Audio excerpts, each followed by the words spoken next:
तो आपका स्वागत है अपने एग्जाम बूस्टर चैनल पर। जैसा कि आप सब लोग जानते हैं कि हम सब लोग बहुत ही कम समय में ज़्यादा कंटेंट कवर करते हैं और हर एक नए दिन यानी नए चैप्टर लाने की कोशिश करते हैं जो कि सभी प्रतियोगी परीक्षाओं में जो है पूछे जाने की संभावना रहती है। तो दोस्तों आपको बता दें, जो आपका 20 अगस्त को सीटेड आने वाली परीक्षा है उसमें 1 या 2 नंबर जो है आपको मिल सकता है। ठीक है, तो जो आपके चैप्टर का नाम है वो आपका है शिक्षा नीति 2020। इसके बारे में हम बात करेंगे। जितना हमसे चाहा, जितना हमने खोज किया तो प्रयास किया, तो वो आपको बता दें कि शिक्षा नीति है उसको हमने बहुत ही डीपली से और विस्तार से खोजा। ठीक है, जिसमें उसमें जितने भी पॉइंट निकालने वाले थे तो हमने जो है उन्हीं पॉइंट को निकाल के लाए हैं ताकि जो है आपका सभी प्रतियोगी परीक्षाओं में हेल्प करे। ठीक है दोस्तों, अगर आपको ये वीडियो अच्छी लगे तो प्लीज़ लाइक, सब्सक्राइब और शेयर करना। अब चलते हैं सीधे अपने शिक्षा नीति के पॉइंट पर। ठीक है, तो अगर हम बात करते हैं कि एनईपी के बारे में अगर बात करें तो नेशनल एजुकेशन पॉलिसी ये कब की है? 2020 है। ठीक है, और ये किस स्टेज की है? आपकी 3rd स्टेज की है। यानी जो नेशनल पॉलिसी, जो नेशनल एजुकेशन पॉलिसी है 2020, ये आपकी 3rd नंबर की। ठीक है, अगर हम शिक्षा नीति की बात करें तो कि इसका गठन कब और कैसे हुआ, तो अगर देखें तो 1964 से लेकर 1966 में एक आपका कमीशन आया, छोटा सा कमीशन आया जो कि शिक्षा के बारे में बात करता था। उस कमीशन का नाम था कोठारी आयोग। ठीक है, अब कोठारी आयोग जो है वो क्या किया कि शिक्षा का गठन किया, यानी शिक्षा के ऊपर कार्य किया। ठीक है, अब वो जब कार्य किया तो आपको बता दें कि उसका कार्य मतलब बहुत ही विस्तारित था। तो वो क्या किया कि जो सरकार को है वो सरकार को सौंपना चाहा। ठीक है, सरकार से बात की, तो जब सरकार से बात की तब जो है जाके सरकार की आंखें खुली और सरकार ने जो है फर्स्ट, अगर शिक्षा नीति की बात करें तो ये आपका 1968 में आई जो कि एनपी के नाम से जानी जाती थी। अच्छा, अगर हम सेकंड की बात करते हैं, सेकंड शिक्षा नीति, तो वो आपकी 1986 में आई। अच्छा, आपको ये बता दें कि फर्स्ट, सेकंड, थर्ड कब होता है? फर्स्ट जो शिक्षा नीति होती है या कुछ भी फर्स्ट अगर होता है तो उसमें अपने हिसाब से जो आदमी अच्छा करता है वो उसका फर्स्ट होता है। ठीक है, लेकिन सेकंड जब कब होता है? जब उसमें कुछ त्रुटि रह जाती है, यानी कुछ अच्छा और बढ़ाना होता है तो वो आपका सेकंड होता है। अच्छा, थर्ड कब होता है? जब आपको बता दें कि जो हर स्टेजेस में आपकी जो त्रुटि होती है या अपने यानी इन्वायरमेंट के हिसाब से अगर आपको उसमें बदलाव करना है तो कोई ना कोई परिवर्तन लाना है, तो उसमें जो है बदलाव करने के लिए आप स्टेप बाय स्टेप जो है परिवर्तन करते रहते हैं। तो इसलिए हम कह रहे हैं कि जो आपकी ये शिक्षा नीति 2020 आई है तो वो जो है क्या है, यानी कि उसमें क्या किया गया, डिजिटलीकरण पर बल देना चाहा, तभी जो है ये थर्ड आपकी पॉलिसी आई। ठीक, तो अगर बात करते हैं सेकंड की, तो सेकंड की आपकी 1986 में। अभी तक जो 1986 में जो आपका पॉलिसी रही ये सबसे बेस्ट रही। ठीक है, सब अभी तक सबसे बेस्ट रही। अच्छा, इसमें कुछ संशोधन करना चाहा तो वो आपका संशोधन 1991 से और 1992 में हुआ। कुछ अगर चेंजेस लाना चाहा तो वो आपका 1991 से 92 हुआ। ठीक है, अब जो थर्ड पॉलिसी आपकी है जिसको आप शिक्षा नीति 2020 कह सकते हैं, तो वो जो है एनईपी 2020, ये 29 जुलाई 2020 को मंजूरी मिली। ठीक, 29 जुलाई 2020 को मंजूरी मिली। आपको हम बता दें कि ये जो नीति है वो अपने 1986 साल के बाद, ये जो है 34 साल के बाद आई, यानी 1986 के अब तक, उसके 1986 के बाद जो है 34 साल के बाद यह नीति आई। ठीक है, और यह नीति आई तो इसमें क्या हुआ कि जो इसरो के पूर्व चीफ कस्तूरी रंगन के संज्ञान में रहा। ठीक है, जो ये नीति है तो ये जो इसके अध्यक्ष थे यानी इसरो के, तो अगर यहाँ पे मोटी मोटा अगर बात कर लें इसरो की, तो इसरो यानी इंडियन स्पेस रिसर्च और ऑर्गेनाइजेशन होता है। ठीक है, तो इसमें क्या होता है, इसका गठन करके अगर बात कर लें तो ये 1969 में होता है। क्या कब होता है? तो 1969 में। इसका अगर हेड क्वार्टर की बात कर लें तो आपका बेंगलुरु में होता है, और इसके अध्यक्ष देख लें प्रेजेंट टाइम तो आपका सोमनाथ जी हैं। कौन है? सोमनाथ जी हैं। ठीक है, जिन्होंने जो है अभी चंद्रयान 3 जो है लॉन्च किया। तो अगर इसके पूछ लें कि जब 1986 जो थी, तो इस जो आपकी ये 2020 बनी, तो इसके पूर्व चीफ जो थे, अध्यक्ष थे, तो वो आपके कस्तूरी रंगन जी हैं। ठीक है, पहले इसका नाम था शिक्षा मंत्रालय। दोस्तों आपको बताते हैं, जब आपकी शिक्षा नीति स्टार्ट हुई थी 1968 में, तब इसका नाम था शिक्षा मंत्रालय। लेकिन इसमें बीच में क्या हुआ कि 1984 के अंदर जब राजीव गांधी की सरकार आई, यानी इसके नेतृत्व में क्या हुआ, इसने इसका नाम बदलकर जो है मानव संसाधन मंत्रालय रखा। ठीक है, मानव संसाधन मंत्रालय रखा। लेकिन जब NEP 2020 का नाम मतलब जब ये आई, तो इनका नाम बदलकर फिर से क्या रखा गया, आपका शिक्षा मंत्रालय रखा गया। क्या रखा गया आपका, फिर से जो है आपका शिक्षा मंत्रालय रखा गया। जो कि पहले की शिक्षा शैक्षणिक मॉडल जो था आपका 10+2 था। क्या था, 10+2 था। लेकिन अब के शैक्षणिक मॉडल की अगर हम बात करते हैं, तो नए सिरे से लाया गया है 5+3+3+4। इसमें आप शैक्षणिक मॉडल क्या रखा गया, 5+3+3+4। अच्छा, ये जो आपका 5+3+3+4 था, तो इस पे अगर शॉर्टकट में देख लें तो आपका 5334 है। इसका अगर कोड देख लिया जाए, तो अगर याद करने की वो देख लिया जाए, कोड देख लिया जाए, ट्रिक देख लिया जाए, तो 5334 शॉर्टकट में 5334 याद रख सकते हैं। ठीक है, तो लेकिन जो 5334 है, इसका उद्देश्य क्या था, यानी इसका लाने का उद्देश्य क्या था, कुछ उद्देश्य था, है ना। तो उद्देश्य ये था आपको कि शिक्षा और सीखने, यानी शिक्षा और सीखने के, यानी एजुकेशन एंड लर्निंग था। ठीक है, यानी शिक्षा और सीखना पर पुनः ध्यान आकर्षित करना। ठीक है, पहले जो क्या था, त्रुटि हो गए थे, लेकिन अब जो है इस पे सीखना और एजुकेशन के दोनों में जो है पुनः ध्यान आकर्षित करना। अच्छा, जब इन्होंने लॉन्च किया, जब ये सिस्टम हो गए, तो इसमें एक जो है आपका वो आया, मतलब का स्कीम आई। क्या, कौन सी स्कीम आई, आपका एक परख स्कीम आई। क्या आई, परख। क्या, कौन सी स्कीम आई, आपकी परख स्कीम आई। अच्छा, यहाँ पे परख का फुल फॉर्म अगर देख लेते हैं, तो परफॉर्मेंस क्या होता है,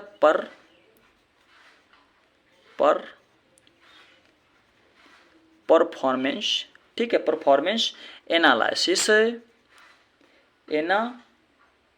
परफॉर्मेंस आपका होगा यहाँ पे परफॉर्मेंस असेसमेंट, है ना, performance assessment, performance assessment review होगा। ठीक है, क्या होगा, रिव्यू होगा एंड एनालिसिस। ठीक है, क्या होगा, एनालिसिस। ठीक है, ऑन एनालिसिस ऑफ नॉलेज। क्या होगा, नॉलेज होगा फॉर होलिस्टिक। क्या होगा, होलिस्टिक डेवलपमेंट। ठीक, इसमें क्या होगा, performance assessment review and analysis of knowledge for holistic development. ये जो परख आपका है, पर बता दें जो आपकी स्कीम थी, सरकार ने स्कीम जो ये लाई थी, तो आपको हम बता दें कि ये जो है किस पर बात करते थे, ये आपकी बात करते थे किस पे, पता है किस पे बात करते थे, एकीकृत पर। यानी परफॉर्मेंस, यानी बच्चे का अगर हॉलिस्टिक डेवलपमेंट, यानी बच्चे का समग्र विकास, अगर हॉलिस्टिक, अगर एक शब्द में बोल दें तो हॉलिस्टिक जो होता है, क्या होता है, हॉलिस्टिक अगर एक शब्द में बोल दें, हॉलिस्टिक यानी उसका समग्र विकास, यानी बच्चे का समग्र विकास यहाँ पे की बात की गई है। समग्र विकास का मतलब होता है कि उसकी शारीरिक भी होना चाहिए विकास, संज्ञानात्मक विकास भी होना चाहिए, सोशलात्मक भी होना चाहिए, और आपका क्या होना चाहिए, यानी इमोशनल भी होना चाहिए। ठीक है, क्या होना चाहिए, आपका इमोशनल। यानी आप इसे क्या याद कर सकते हैं, PCS। ठीक है, PCS, एस से जो है इसको याद करते हैं, PCS। यानी आपका क्या होना चाहिए, फिजिकल भी होना चाहिए, का संज्ञान भी होना चाहिए, आपका सोशलाइजेशन भी होना चाहिए, और इमोशनल भी होना चाहिए। यानी इसमें बालक का सारे मतलब स्टेजेस का ज्ञान भी होना चाहिए ना, यानी पूरे जो है शरीर का ज्ञान होना चाहिए। होलिस्टिक डेवलपमेंट के बारे में ये परख अपना जो है बात करता है। यानी जो आपका विकास है, तो पूरा जो है ये बालक का एक पूरा विकास के बारे में ये परख बात करता है। ठीक है, अब हम बात करते हैं स्टेजेस कि स्टेजेस क्या हैं। ठीक है, क्या है कि स्टेजेस जो है आपके क्या हैं। तो आपको बता दें कि जो फर्स्ट स्टेज आपका है, क्या कहते हैं इसको, फर्स्ट स्टेज। क्या बोलते हैं, फर्स्ट स्टेज। तो वो जो है आपका फाउंडेशनल स्टेज है। कौन सी स्टेज है, आपकी फाउंडेशनल स्टेज। अच्छा, फाउंडेशनल स्टेज के बारे में हम क्या बात करेंगे, तो जो फाउंडेशनल स्टेज आपका है, फर्स्ट जो फाउंडेशनल स्टेज है आपका, तो वो जो है पहले जो 3 साल की होती है, यानी जो प्ले ग्रुप, नर्सरी, KG और ये जो बोलते हैं, ठीक है, 1 2, तो ये जो है आपका फाउंडेशनल स्टेज है। इसमें क्या किया जाता है, इसको चाहे प्री प्राइमरी बोल लो या आंगनवाड़ी बोल लो या आपका बोल लो बाल वाटिका बोल लो, इसमें सारे जो है इसमें आते हैं। आंगनवाड़ी से पढ़ाया जाता है, बाल वाटिका से इसमें वो किया जाता है, ठीक है। तो इसमें सारे बच्चे को जो है अच्छे से बताता है, ये जो है स्टेजेस बोले गए हैं। अच्छा, इसमें और ये अब 2 ईयर यानी 2 ईयर, 2 ये मिला के जो है आपका 5 + 3 + 3 + 4 होगा, ठीक है। अच्छा, और एक स्टेज है प्री प्रेटरी स्टेज। क्या होता है? Preparatory stage. तो ये कितने साल का होता है? ये आपका 3 साल का होता है, ठीक है। कितने साल का होता है प्री प्राइमरी स्टेज? ये आपका जैसे कि मान लो ये आपका 3 स्टेज, तो ये 3 और 4 और ये एक 5, ठीक है। ये मिला के जो है 5 है। अच्छा, यहाँ पे दोस्तों बता दें आपको, एक क्वेश्चन बहुत पूछाता है। अच्छा, कौन सा क्वेश्चन है तो बता दें। क्वेश्चन वो है कि वो क्वेश्चन कहता है कि कौन सी नीति ऐसी है जो 2 स्टेजेस को क्या होता है, जो 2 स्टेजेस को कवर करती है। वो कौन सा स्टेज है, यानी 2 आपका स्टेज को कवर करती है, कौन सी नीति है। तो वो आपको बता दें हम कि जो है एक तो ये हो गया आपका फाउंडेशन स्टेज और प्री प्रेटरी स्टेज। ये दोनों स्टेज को आपका ये प्राइमरी लेवल को कवर करते हैं। क्यों दोनों स्टेज? क्योंकि प्राइमरी स्तर की अगर हम बात करें दोस्तों, तो बता दें वो आपका 1 से 5 तक होता है। कितना होता है? प्राइमरी लेवल जो होता है वो कितना होता है? 1 से 5 तक होता है। और यहाँ पे कितनी बात की गई है, यानी 3 साल यहाँ पे हुई बात, और 3 और 4 एक 5, यानी यहाँ पे दोनों स्टेजेस को मिला के ये 1 से 5th तक हुआ। तो इसलिए जब भी अगर पूछा जाएगा कि किस स्टेज में है, अगर प्राइमरी लेवल पूछा जाएगा किस स्टेज में है, तो ये आपका फाउंडेशनल स्टेज में भी है और प्रीपरेटरी स्टेज में भी है। दोनों स्टेजेस में ये है, ठीक है। अब हम बात करते हैं मिडिल स्टेज में। इसमें क्या होता है? मिडिल स्टेज में जो है ये 3 ईयर होते हैं। कौन कौन से ईयर होते हैं मिडिल स्टेज में? तो ये आपका वो होते हैं 6 होता है और 7 होता है और 8 होता है। ये आपका मिडिल स्टेज होते हैं, ठीक है। और अगर बात करते हैं सेकेंडरी स्टेज किसमें क्या क्या होता है, तो इसमें होता है आपका 4 ईयर का होता है। कौन? जैसे आपका 9, आपका 10 और आपका 11 और आपका 12, ठीक है। तो ये आपके स्टेजेस हो गए कि हर स्टेजेस में कौन कौन से मतलब क्लासें हैं और क्या क्या होना चाहिए, ठीक है दोस्तों। तो अभी तक हमने जो है अपने जो है पूरी शिक्षा नीति के बारे में जहाँ तक हमसे प्रयास हो सका तहाँ तक हमने क्वेश्चन को आपको अच्छे से कॉन्सेप्ट को समझाया। अब हम बात करते हैं कि कुछ क्वेश्चन हैं 9-10, ताकि उनको जो है अब जो कॉन्सेप्ट थोड़ा बड़ा रह गया था तो वो कॉन्सेप्ट जो है अब इस क्वेश्चनों में जो है पूर्ण हो जाएगा, ठीक है दोस्तों। तो अब चलिए अब चलते हैं, बात करते हैं कि NEP 2020 के तहत राज्य सरकार का संयोग शिक्षा क्षेत्र के देश की कुल कितनी GDP का लक्ष्य रखा गया। अब बता दें कि जो आपका शिक्षा नीति पर जो था तो उस पर जो है कुल देश की GDP कितना था, तो आपको GDP की बात करते हैं तो 6% था। कितना परसेंट था आपका? 6% था, ठीक है। कुल GDP का जो है कितना परसेंट था आपका? तो 6% जो है कुल GDP का था। अच्छा, अब बात करते हैं कि यह नीति सकल नामांकन अनुपात, यानी इसको कहते हैं सकल नामांकन अनुपात, हिंदी कहते हैं, इंग्लिश में कहते हैं को GER, शॉर्ट फॉर्म में कहते हैं GER, यानी ग्रॉस इनरोलमेंट रेशियो, ठीक है। तो का 100% लाने का लक्ष्य कब रखा गया? तो ये जो है लाने का लक्ष्य आपका 2030 तक रखा गया, 30 तक जो है रखा गया, ठीक। यानी जो है जो ग्रॉस इनरोलमेंट रेशियो है ये आपका 30 तक रखा गया। अच्छा, अब बोलें कि पीटीआर में क्या किया था, ठीक है। पीटीआर में क्या किया था? अच्छा, पीटीआर के अगर फुल फॉर्म की हम बात करें तो इसमें होता है आपका छात्र और शिक्षक का अनुपात, ठीक। इसमें होता है आपका छात्र और शिक्षक का अनुपात। अगर हम बात कर लेते हैं प्राइमरी लेवल की तो इसमें जो है बात करते हैं तो इससे 30 बच्चों पर जो है एक टीचर होना चाहिए। किस पर हो? 30 बच्चों पर एक टीचर होना चाहिए। और अगर इसकी न्यूनतम घंटे की बात कर लेते हैं तो ये 800 घंटे होना चाहिए, 800 घंटे। और अगर कार्य दिवस की अगर बात करते हैं तो ये 200 दिन का होता है। कब होता है? 200 दिन का। अगर यहाँ पे उच्च माध्यमिक की अगर हम बात करते हैं तो उसमें अगर घंटे की बात करते हैं तो इसमें जो है ये 200 जोड़ दो, 1000 घंटे हो गए। यानी 1000 आपका घंटे हो गए, और कार्य दिवस जो है आपका वो आपका रह जाएगा कितना, 220 दिन। ठीक है दोस्तों, तो यहाँ पे आपका कंसेप्ट थोड़ा क्लियर हुआ, जो कंसेप्ट रह गया था। अच्छा, आप बात करते हैं कि राष्ट्रीय शिक्षा नीति 2020 क्या सिफारिश करती है। यानी जो राष्ट्रीय शिक्षा नीति है वो 2020 में क्या सिफारिश करती है, तो आपको बता दें यहाँ पर सिफारिश करती है बहुभाषावाद। क्या होता है बहुभाषावाद, बहुभाषावाद। अच्छा, आपको ये बता दें कि बहुभाषावाद अब क्या है।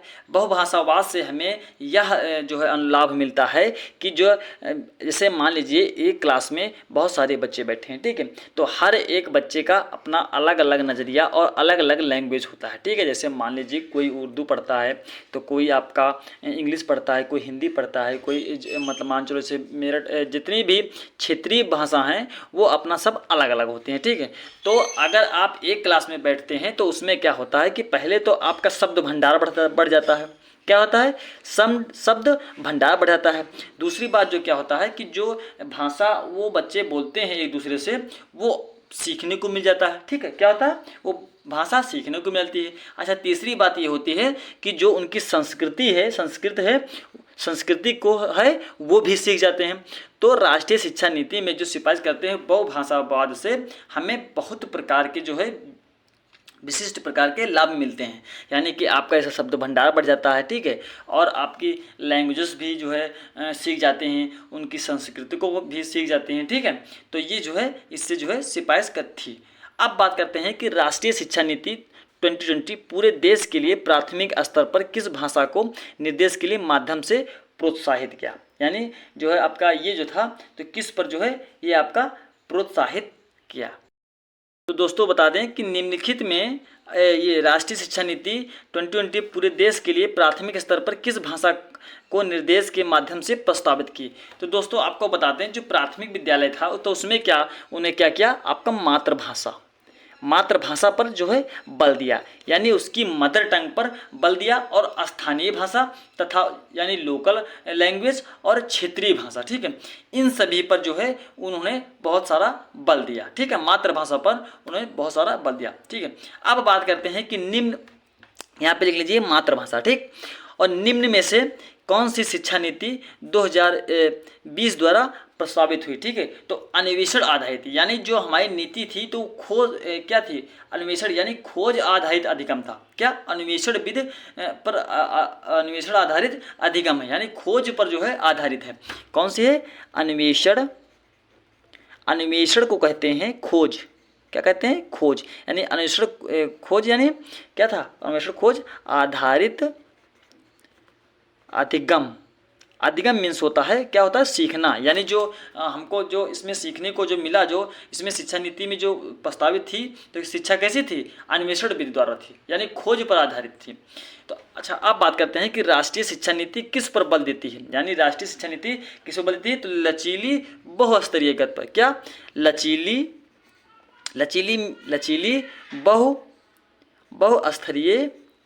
बहुस्तरीय गति पर। ठीक, बहुस्तरीय गति आधारित अधिगम पर। ठीक है, यानी जो आपका माध्यम होना चाहिए पढ़ाने का, तजुर्बा या तरीका होना चाहिए, वो क्या होना चाहिए, लचीला, या लचीला मतलब आपका वो होना चाहिए, क्या बोलते हैं उसको, सरल होना चाहिए। ठीक, अब बात करते हैं दोस्तों कि राष्ट्रीय शिक्षा नीति में बदलाव क्या हुआ। तो राष्ट्रीय शिक्षा नीति में आपका बदलाव हुआ मानकीकरण से लचीलापन। ठीक है, यानी मानकीकरण से आपका लचीलापन। अच्छा, एक क्वेश्चन और छूट गया, राष्ट्रीय शिक्षा नीति 2020 के अनुसार अधिगम कैसा था। तो आपको बता दें प्रयोगात्मक था। कैसा था आपका, प्रयोगात्मक था। कौन सा था, प्रयोगात्मक था। तो दोस्तों हमारे द्वारा ये प्रयास किया गया, आपको कमेंट बॉक्स में कमेंट कीजिए कि कैसा लगा। और दोस्त अगर आपको वीडियो अच्छा लगा तो प्लीज़ लाइक, सब्सक्राइब और प्लीज़ सपोर्ट करना, और कमेंट बॉक्स में करना कि यहाँ पे जहाँ पर अगर त्रुटि हुई है तो उसको जो है कमेंट बॉक्स में कमेंट करना, ताकि जो है हमें जो है हमको प्रेरणा मिल सके। ठीक है, और हम अच्छा से अच्छा कर सकें। धन्यवाद।